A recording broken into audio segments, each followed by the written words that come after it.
वर्षफल का इसमें important role है। वर्षफल से ही हम साल भर की प्रिडिक्शन करते हैं, कोई कौन सा ग्रह कहाँ आया, वो कैसा रिजल्ट देगा।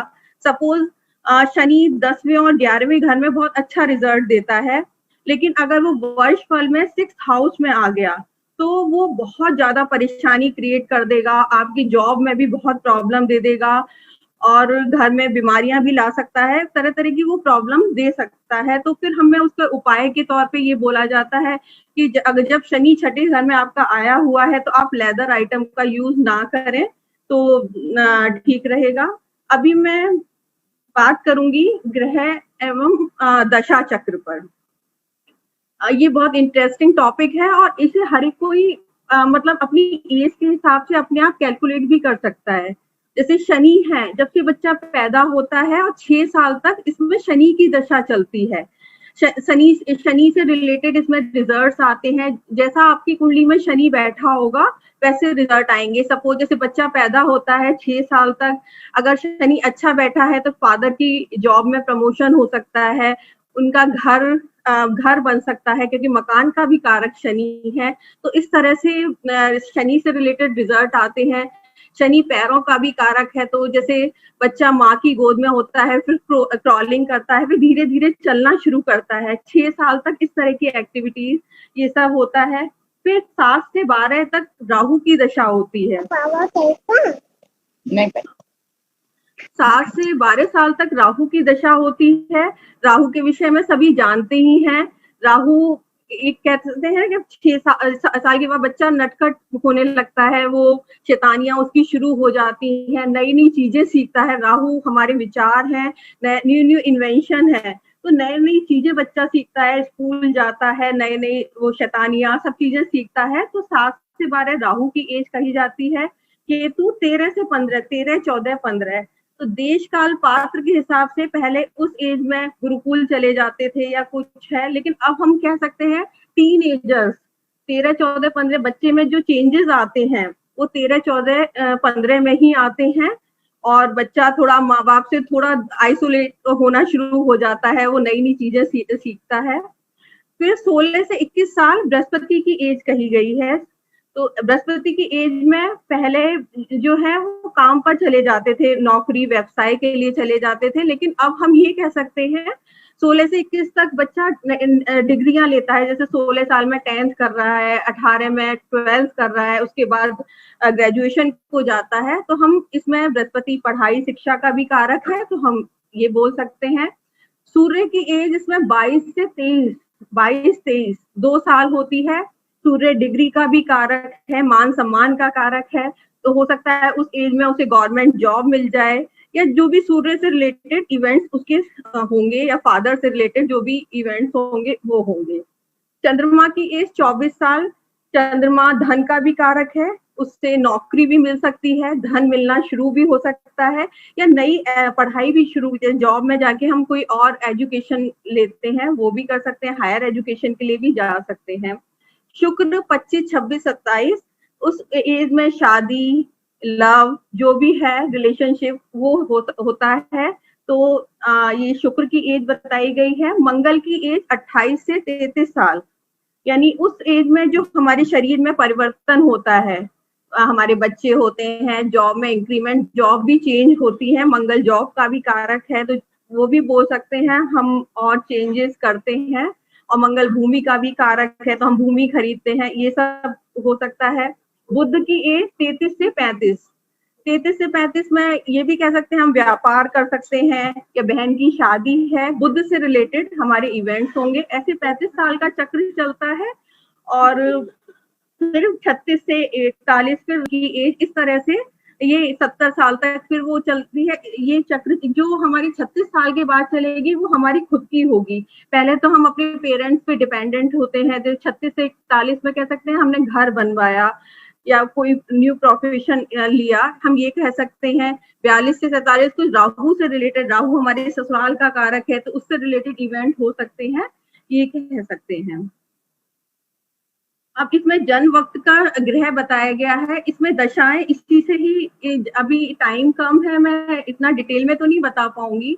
हाँ, ये कह सकते हैं कि जैसे बच्चा 10 से 11 के बजे पैदा हुआ तो वो चंद्रमा का समय होगा। या उपाय भी जो मेनली हम उपाय के लिए लाल किताब यूज करते हैं, तो जो भी अगर हम चंद्रमा के उपाय करेंगे तो सुबह 10 से 11 और सोमवार को ही करें तो उसका बेस्ट रिजल्ट आता है। मंगल का समय है 11 से 1 बजे तक और वो मंगलवार को ही करें तो अच्छा रिजल्ट आएगा। बुध का इसमें 4 से 7 बोला गया है। इस शुक्र सॉरी इसमें मिसिंग हो गया है। शुक्र का 1 से 3 होता है शुक्र का समय। अब गुरुवार को सुबह 6 बजे से 8 बजे तक गुरुवार को ही वो करेंगे। और इसमें उपाय का भी थोड़ा अलग बताया गया है कि सुबह 8 बजे से हम 5 बजे तक उपाय करते हैं तो उसके बेस्ट रिजल्ट आते हैं। और शनिवार को शाम के मतलब शनि का जो समय शुरू होता है वो शाम के 8 बजे से सुबह के 3:30 बजे तक है। और रविवार सूर्य का 8 से 10 बजे तक। इसमें जो पक्की शाम जो कही जाती है वो राहु की है, जो शाम को 4 से 8 बजे तक होती है। और संडे रविवार की सुबह जो होती है वो जो 3:30 से 8 जो ब्रह्म मुहूर्त होता है वो केतु का होता है। वैसे हम डेली में भी यही काउंट कर सकते हैं, डेली में जो 3:30 से 6 का टाइम होगा वो केतु का ही होगा। इसमें ग्रहों की दोस्ती मेनली जो लाल किताब इसी पे डिपेंड करती है कि जुपिटर के जो फ्रेंड्स हैं, एनिमी हैं, न्यूट्रल, वो किन किन प्लैनेट्स के संग रहता है। तो मेनली पूरी लाल किताब इन 2 स्लाइड्स पे ही डिपेंड करती है। अगर ये हमने सीख लिया, ये समझ लिया तो हम बहुत अच्छे से लाल किताब कर सकते हैं। अब मैं बात करूंगी कि हम किस तरह से अपने सिम्टम्स को पकड़ें और पहचाने कि हमारा कौन सा ग्रह खराब है और उपाय कर सकते हैं। मैं छोटे छोटे लोगों को उपाय दूंगी। और जैसे अगर आपका सूर्य खराब है तो सूर्य से रिलेटेड आपको प्रॉब्लम क्या आ सकती है कि आपका इम्यून सिस्टम वीक होगा, बार बार आपको बुखार आएगा, पिता से रिलेशन आपके खराब होंगे, या ये कह सकते हैं सरकारी कामों में आपकी बाधाएं आ रही हैं। और मेन इसमें लाल किताब में बोला जाता है अगर आपके मुंह से बार बार बोलने में थूक निकलता है तो आपका सूर्य 100% खराब है। वो 6, 7 या 10 में बैठा हुआ है तो वो आपका खराब फल दे रहा है। मैं ऐसी इसी छोटे छोटे उपाय बताऊंगी, आप अपने आप ही देखिए कि आपका कौन सा ग्रह खराब है और उसी के अकॉर्डिंग आप उपाय कर लीजिए।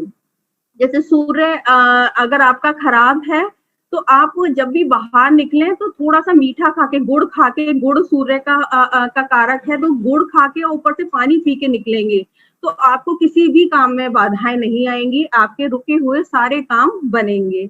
और जो बोला जाता है एक मेन उपाय कि वैदिक में जैसे सूर्य नारायण को आप सुबह 8 से 10 बजे तक जल दीजिए, लाल फूल, लाल चंदन और थोड़ी सी रोली या मीठा डाल के आप अगर सूर्य नारायण को जल देंगे 45 डेज में ही आपके काम बनेंगे। और बंदरों को गुड़ चना दीजिए, तो बंदर सूर्य का कारक है, गुड़ चना भी सूर्य का होता है, तो आपके काम बनने शुरू हो जाएंगे। अब बात करती हूँ चंद्रमा की।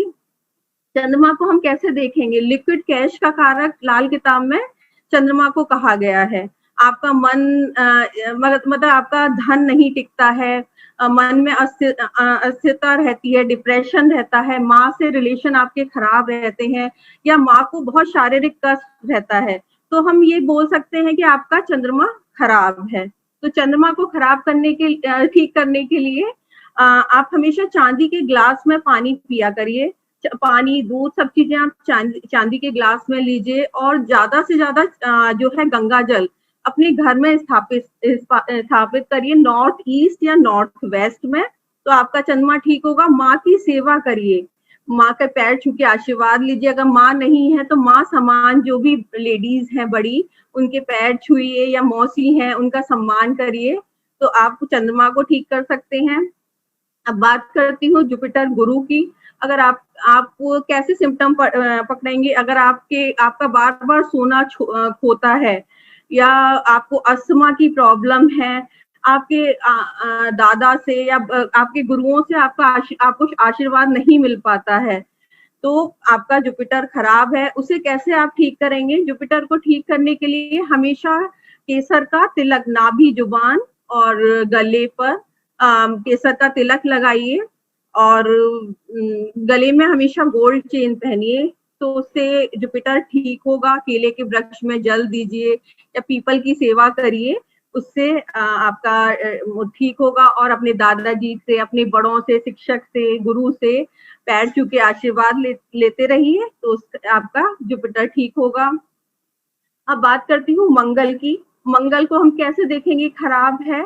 अगर आपके घर से बीमारियां जाती ही नहीं है, घर में दवाएं आपकी पड़ी रहती हैं, या आपके भाई से रिलेशन अच्छे नहीं है, आपके दोस्त नहीं बन पाते हैं, आपके संग बार बार चीटिंग होती है, हॉस्पिटल के चक्कर लगाने पड़ते हैं, या बार बार एक्सीडेंट होते हैं, तो हम मंगल को खराब कह सकते हैं। मंगल को ठीक करने के लिए दोस्तों से रिलेशन, छोटे भाई का ध्यान रखिए, उनको चीजें जो भी उनकी जरूरतें हैं उनको पूरी करते रहिए। मीठा खिलाइए, मीठा बांटिए, मीठा मंगल का कारक है। और कुत्ते और कौओं की सेवा करिए। अगर जिसका मंगल बहुत खराब होता है तो कहा जाता है कि मीठी रोटी कुत्तों को डलवाई जाती है और कौओं को रोटी जरूर डालें। और मीठा जैसे बताशे जो हैं, हर मंगल को हम मंदिर में रख के आएंगे तो हमारा मंगल ग्रह ठीक होगा। अगर शुक्र आपका खराब है तो कैसे आप सिम्टम पहचानेंगे? तो हस्बैंड वाइफ के रिलेशन बहुत खराब रहेंगे, अनबन रहेगी, या हस्बैंड का कहीं मतलब स्पाउस में से किसी का भी अफेयर बाहर है, और लग्जरियस लाइफ की आप कमी है, मतलब वो भोग नहीं, आपके पास पैसा है लेकिन आप नहीं उसको यूज कर पा रहे हैं, तो वो शुक्र खराब है। या ब्यूटी भी हम शुक्र से देखते हैं, तो अगर मतलब आपके चेहरे पे ग्लो नहीं है, मतलब इस तरह से हम शुक्र को पहचान सकते हैं। तो अगर शुक्र को ठीक करना है तो आप गायों की सेवा करिए। हरा चारा आप गायों को डालिए। अगर ज्यादा खराब है तो आप अपने वजन के बराबर अगर चारा देंगे तो आपका शुक्र जल्दी ही ठीक होगा। और बोला जाता है आलू जो है उसे हल्दी से पीला करके, 2 किलो आलू हल्दी से पीला करके अगर हम गाय को देंगे फ्राइडे को, तो बहुत अच्छे इसके रिजल्ट आते हैं। क्योंकि मैं भी करती, जब से मैं सीख रही हूँ तो मैं अपने घर वालों को करवाती हूँ, खुद भी करती हूँ और सभी को देती हूँ, तो रिजल्ट इसके बहुत अच्छे आते हैं। और देवी को सुहाग का सामान या सुहागिनों को सुहाग का सामान आप देते रहिए, साल में एक बार तो आप ये कर सकते हैं, तो शुक्र आपका ठीक होगा। अब बात करते हैं बुध की। बुध को हम कैसे देखेंगे? बुध क्या है? कम्युनिकेशन है, बहन बुआ बेटी है, बिजनेस है। अगर आपके बिजनेस में बार बार अप डाउन, आप बिजनेस करना चाह रहे हैं और बार बार उसमें अप्स एंड डाउन्स आते रहते हैं, तो आपका बुध खराब है। आपकी बहन बुआ बेटी बहुत परेशान रहती हैं, या आपके रिलेशन बहुत खराब रहते हैं, तो हम बुध को खराब कह सकते हैं। नसों से रिलेटेड प्रॉब्लम आपकी रहती है, तो बुध को खराब कह सकते हैं। तो बुध को ठीक करने के लिए कन्या पूजन हमें जल्दी जल्दी करना चाहिए। साल में 2 से 4 बार, तो जितना जल्दी करेंगे, कन्याओं का पैर छू के आशीर्वाद लेंगे। हरे रंग का हैंकी या खट्टी मीठी जो टॉफियां होती हैं, हम छोटी कन्याओं को बांटेंगे, उससे बुध ठीक होगा। फिटकरी से हम दांत साफ करेंगे, या हरी की दाल रात को हम अपने भिगो के सिराने रखें और सुबह पक्षियों को डालें, तो उससे बुध ठीक होता है। ये मैं छोटे छोटे उपाय बता रही हूँ, मतलब हर एक कोई कर सकता है। अगर जिसके जो अभी मैं सिम्टम्स सभी को बता ही रही हूँ, सबको समझ में आ रहा होगा कि हमारा कौन सा ग्रह खराब है। अब बात करूंगी मैं शनि ग्रह की। शनि ग्रह क्या है? हमारे चाचा हैं, जो घर में काम करने वाले नौकर हैं, वो से हम शनि से देखते हैं। ये जो मजदूर हैं, गरीब हैं, ये शनि के ही कारक हैं। या हम इसमें प्रोफेशन का भी कारक हम शनि ही लेते हैं। और जो मकान है वो शनि का है। तो अगर आप मकान नहीं बना पा रहे हैं, आपके प्रोफेशन में अप्स एंड डाउन्स आते रहते हैं, एक नौकरी छोड़ी फिर दूसरी, मतलब आपका शनि ठीक नहीं है, तो शनि को ठीक करने के लिए सबसे पहले चाचाओं से रिलेशन अच्छा करिए। और जो आपके घर में काम करने वाले नौकर हैं, उनको उनका दिल मत दुखाइए, उनको खाने पीने का सामान देते रहिए, उनकी जरूरतों का सामान देते रहिए। और जो मछलियां हैं उनको आटे की गोली, वैसे तो उपाय काफी बड़े होते हैं, लेकिन आप कभी वीकली आप आटे की गोली उन्हें डालते रहिए, तो आपका शनि ठीक होगा। और मजदूरों को खाना अगर हम बंटवाते रहेंगे तो उससे शनि ठीक होगा। बात करते हैं राहु ग्रह की। राहु ग्रह को कैसे देखें खराब है। राहु इंट्यूशन का कारक है, जो इन्वेंशन जो हम करते हैं, अगर राहु जिसका अच्छा होता है वो न्यू न्यू इन्वेंशन करता है। और जो ससुराल का कारक भी राहु ही है। अगर आपके ससुराल से रिलेशन खराब रहे आते हैं तो आप समझ लीजिए आपका राहु खराब है। या इलेक्ट्रॉनिक आइटम आपके बार बार चोरी होते हैं, खो जाते हैं, तो राहु आपका खराब है। तो राहु को कैसे ठीक करें? एक तो बेड पे बैठ के कभी खाना ना खाएं। किचन में बैठ के एक बार का खाना आप किचन में बैठ के खा सकते हैं, क्योंकि किचन जो है वो मंगल है। राहु मंगल से ही कंट्रोल होता है, उसे और कोई कंट्रोल कर ही नहीं सकता है। तो किचन में बैठ के हमें खाना खाना चाहिए। और ससुराल वालों से रिलेशन चाहे कैसे आपको ठीक ही रखने हैं, जाते रहिए, उनको गिफ्ट देते रहिए, तो ससुराल से हम रिलेशन अच्छे करेंगे तो राहु ठीक होगा। और अपने टॉयलेट की सफाई, वैसे तो इसमें ये बोला जाता है कि धर्म स्थान पे जाके आप जिसका राहु खराब होता है वहां के टॉयलेट की सफाई करिए, लेकिन बट आप इतना कर सकते हैं, आप अपने घर के टॉयलेट जो है वो नौकरों से ना करा के आप खुद ही उसकी सफाई करें, तो राहु ठीक होगा। और भी इसके बहुत सारे उपाय हैं कि जैसे कभी कभी आप मीठा जो है या तो शरबत पे रूह अफ़ज़ा बनाइए और उसे डाल दीजिए, उसके 15 मिनट बाद आप फ्लश कर दीजिए। क्योंकि अगर टॉयलेट राहु है, मीठा मैंने अभी बताया मंगल का होता है, तो मंगल से वो शांत हो जाएगा, तो राहु दुष्प्रभाव नहीं देगा। और जैसे हम टॉयलेट की तोड़ फोड़ कराते हैं, उससे भी राहु डिस्टर्ब होता है, तो उससे पहले हमें उपाय करने होते हैं टॉयलेट को छेड़ने से पहले। और अब केतु, हाँ केतु ग्रह क्या है? केतु जो है वो हमारे मेल चाइल्ड का कारक है। अगर जिसका केतु अच्छा होता है उसके मेल चाइल्ड जरूर होती है, भतीजा भांजा, ये जो होते हैं ये केतु के ही कारक होते हैं। अगर केतु खराब होगा तो आपकी बैकबोन में प्रॉब्लम, पैरों में दर्द, डायबिटीज की प्रॉब्लम, ये सारी प्रॉब्लम लगी रहेंगी। जैसे स्पिरिचुअलिटी, मतलब ये सब आपका इसमें इन चीजों में मन लगेगा ही नहीं। तो केतु को अच्छा करने के लिए आप ब्लैंकेट जो काले सफेद कंबल होते हैं वो मंदिर में आप दान करिए, नहीं तो किसी गरीब को, भिखारी को देते रहिए। या एक इसका बहुत अच्छा उपाय है कि 7 रोटी बेसन की बना के उस पे अचार रख के आप किसी भी साधु को, जो मंदिर के बाहर बैठे रहते हैं गेरुए वस्त्र में, आप उनको दे के आएंगे तो आपका जो केतु है बहुत जल्दी ठीक होगा। तो अगर हम इस तरह से छोटे छोटे उपाय करते रहेंगे और कुत्ते कौओं की सेवा जरूर करनी है, उससे मंगल, राहु और केतु सभी ग्रह कंट्रोल हो जाते हैं। तो हमें ये छोटे छोटे उपाय करते रहने चाहिए। जी, बहुत अच्छे से पूजा जी ने बहुत अच्छे से लाल किताब के उपाय बताए। और भी कुछ अगर बाकी हो तो आगे जानकारी दे सकते हैं, आपके पास में समय समय। मैडम किसी के बच्चा पढ़ नहीं रहा हो तो क्या करना पड़ेगा? जी मैम, किसी भी व्यक्ति का पूजा जी से कोई भी सवाल है वो अपनी शक्ल दिखाए और पूजा जी से सवाल पूछे। पूजा जी के पास में अभी 30 मिनट का समय और है, यानी 2 बजे है, 2:30 तक पूजा जी के पास में समय है। तो 2:30 तक पूजा जी जो भी है सवालों के जवाब दे सकते हैं, लेकिन किसी का फ्री में हाथ या कुंडली मत देखना है, पहले बता देता हूँ।